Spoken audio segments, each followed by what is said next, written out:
Hello everyone, welcome to beauty and drama. आज के episode में हम देखते हैं कि हांग्युल अपने अंकल के रूम से वो डॉक्यूमेंट लेके बाहर जाता है और अपने अंकल के सामने खड़ा होके पूछता है कि एक मरी हुई औरत ने इस डॉक्यूमेंट पे साइन कैसे कर दिया। वो चिल्ला के पूछता है कि क्या उसकी मॉम जिंदा है, जिसके बारे में उनके अंकल ने कहा था कि वो मर गई है। तभी अंदर से शिजिन और उसका भाई बाहर आते हैं। चोई आके पूछता है कि क्या हुआ। सेओनजे कहता है कुछ नहीं। हांग्युल उस पेपर को सेओनजे को पकड़ा के गुस्से से अंदर चला जाता है। नेक्स्ट डे जब सब ब्रेकफास्ट कर रहे होते हैं, सेओनजे हांग्युल के लिए उसका फेवरेट नाश्ता बनाया था, पर हांग्युल बिना खाए वहाँ से चला जाता है। दोंगप्यो अपनी दादी के बर्थडे का इन्विटेशन कार्ड देना चाहता था। शिजिन वो कार्ड लेके हांग्युल के पीछे जाती है। उसे कल रात की हुई वो बात याद आती है। वो हांग्युल को वो कार्ड पकड़ाती है। क्लासरूम में एग्जाम के टाइम हांग्युल का ध्यान कहीं और था।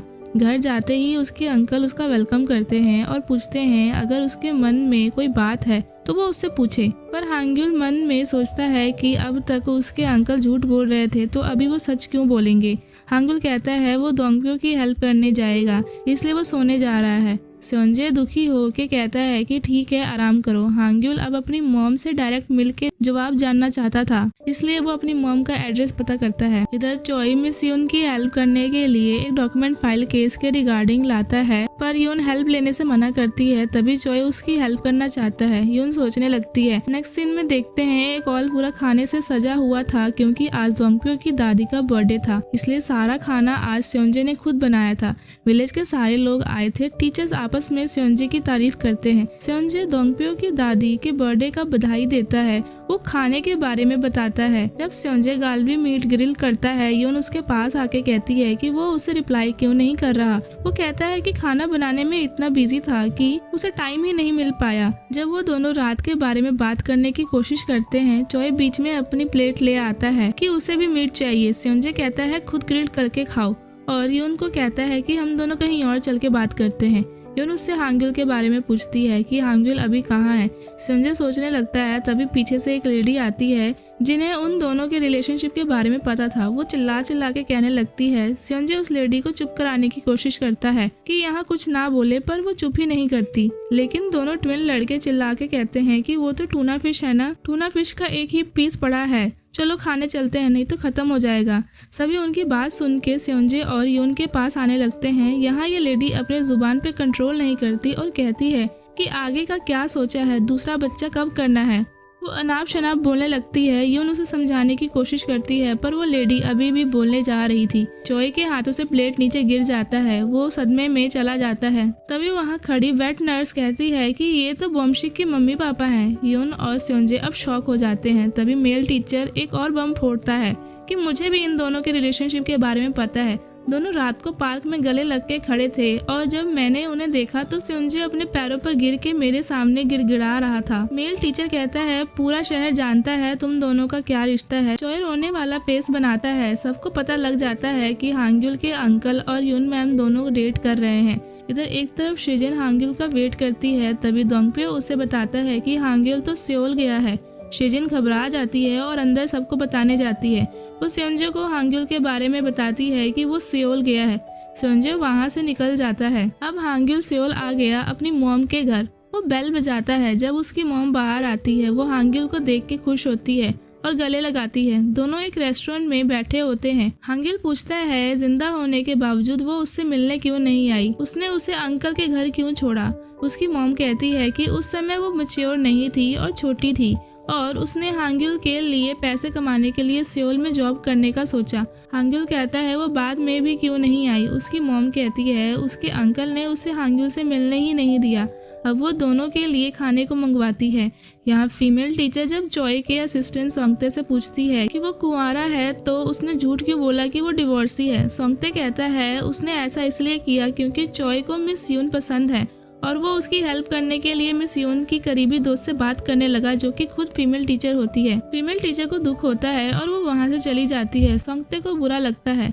यहाँ हांग्युल अपनी मॉम से बात करता है कि क्या वो दोबारा उनसे मिलने आ सकता है, और क्या वो उसे अपनी मम्मा कह के बुला सकता है। इस पे ही यून कहती है कि हाँ तुम मेरी ही फैमिली हो। ये सुन के हांग्युल वहाँ से चला जाता है और ही यून भी वहाँ से चली जाती है। जब हांग्युल को याद आता है कि उसने अपनी मॉम का नंबर नहीं लिया, क्योंकि खुशी में उसे पता ही नहीं लगा कि उसे अपनी मॉम का नंबर भी लेना था। फिर से ही यून के पास जाता है। जब वो वहाँ जाता है तब ही यून को कॉल पे बात करते हुए सुनता है कि वो सामने वाले पर्सन से कहती है कि मैंने वैसा ही किया जैसे तुम मुझे करने को कहा। वो असल में सेओंजे से बात कर रही थी, जो कि हांग्युल को पता लग गया था। वो इसलिए ऐसा करती है क्योंकि वो एग्रीमेंट पे साइन करवाना चाहती थी। हांग्युल को ये सब सुन के बहुत बुरा लगता है, इसलिए वो वहाँ से चला जाता है और शिजिन को कॉल करता है कि क्या वो सेओल उससे मिलने आ सकती है। शिजिन अपने भाई को सेओल जाने के लिए पूछती है। चॉय कहता है कि वो तो हांग्युल से बदला लेना चाहती थी। वो कहती है वो रास्ते में सब बताएगी। चॉय उसे सेओल लेके जाता है।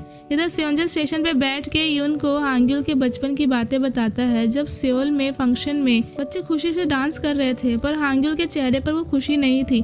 फिर सेओंजे को देखते ही हांग्युल खुश होकर डांस करने लगता है। प्रेजेंट में उसे चॉय का कॉल आता है। वो सेओल हांग्युल के पास जा रहा है क्योंकि उसकी बहन हांग्युल को पसंद करती है। कॉल कट करते ही शिजिन उससे माफी मांगती है कि वो बताना चाहती थी, पर उसके और सेओंजे के बीच 36 का आंकड़ा था, जिसकी वजह से वो उसे नहीं बता पाई। अब दोनों सेओल पहुंचते हैं। शिजिन कार से उतरती है और रामेन लेके हांग्युल के पास जाती है। दोनों बैठ के रामेन खाते हैं। फिर हांग्युल और शिजिन का सीन दिखाते हैं, जहाँ हांग्युल उसे सारी बात बताता है। तभी शिजिन उसे बताती है कि वो यहाँ सिर्फ किराया देने नहीं आई। वो कहती है मैं तैयार होके यहाँ क्यों आई हूँ। वो उसे बताती है कि वो हांग्युल से नफरत नहीं करती, बल्कि वो तो उसे पसंद करती है। हांग्युल भी बताता है कि वो शिजिन को पसंद करता है। दोनों बहुत शर्माने लगते हैं। रात को जब हांग्युल घर आता है, वो अपने अंकल के सामने आके बैठ जाता है, जो बहुत देर से उसका वेट कर रहा था। वो सेओल की सारी बात अपने अंकल को बताता है कि वो अपनी मॉम से भी मिला। सेओंजे को लगता है कि अब हांग्युल अपनी मॉम के साथ रहना चाहेगा, पर हांग्युल कहता है मुझे सेओल बिल्कुल भी पसंद नहीं आया। वो अपने अंकल को दुखी नहीं देख सकता, इसलिए उसने खाने के लिए मांगा, जो कि सेओंजे बड़ी खुशी खुशी से ले आके देता है। हांग्युल अपने और शिजिन के डेट करने वाली बात भी बताता है, जिसपे सेओंजे बहुत प्राउड फील करता है और उसे कांग्रेचुलेट करता है। यहाँ स्कूल में टीचर्स आपस में बात करते हैं कि यून मैम और सेओंजे के बीच का रिश्ता पता लगने के बाद स्टूडेंट पे बहुत असर पड़ेगा। सीनियर टीचर कहता है कि टीचर और पेरेंट का रिश्ता होना मतलब कि स्टूडेंट के बीच भेदभाव होने लगेगा। फीमेल टीचर इसके खिलाफ होती है। जब यून स्टाफ रूम में एंटर करती है, तब सीनियर टीचर यून को समझाने लगता है। फीमेल टीचर उल्टा सुना देती है। सीनियर टीचर को सुनाने लगती है कि वो भी तो इलेक्शन के टाइम शिजिन के डैड की हेल्प कर रहा था। फीमेल टीचर यून को हौसला देती है कि यून ने कुछ गलत नहीं किया, इसलिए वो उसे गिल्ट फील ना करवाए और ना ही यून खुद को गिल्टी फील करे। वो कहती है ये मौसम दोबारा नहीं आएगा, इसलिए उसे खुल के इसका मजा लेना चाहिए। यून को अच्छा लगता है। बाहर सेओंजे यून बम का इंतजार करता है। यून डर जाती है तो सेओंजे कहता है अब तो सबको पता लग गया है। यून कहती है हाँ हम पकड़े गए थे। अब दोनों हाथ पकड़ के बीच पे घूमने जाते हैं और उसके बाद फोटो क्लिक करवाते हैं।